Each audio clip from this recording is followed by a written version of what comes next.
Bonjour, aujourd'hui une vidéo sur les bonnes pratiques au tarissement. Les objectifs de la phase de tarissement sont multiples. Renforcer l'immunité de la vache, sécuriser la santé du veau, favoriser la production de la lactation à venir et préparer la reproduction de la lactation future. Pour cela, nous recommandons la constitution de 2 lots.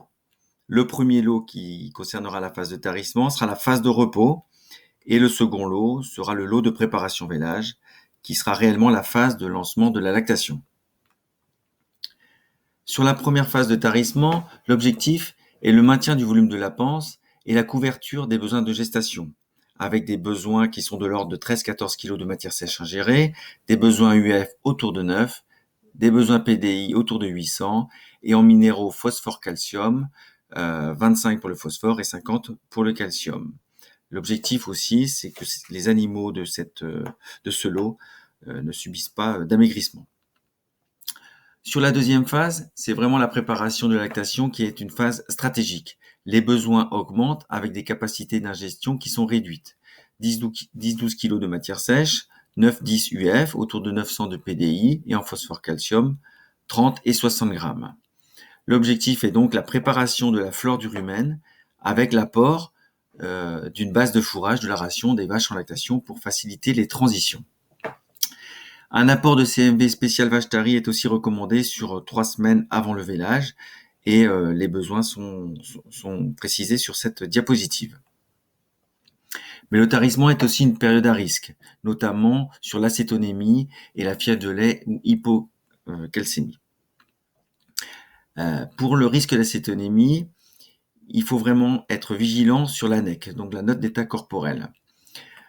Les objectifs sont les suivants. Pas de perte d'état pendant la phase tarissement. Si phase de reprise nécessaire, elle est à limiter à 0,5 points maximum, avec une NEC cible au vélage comprise entre 2,9 et 3,2.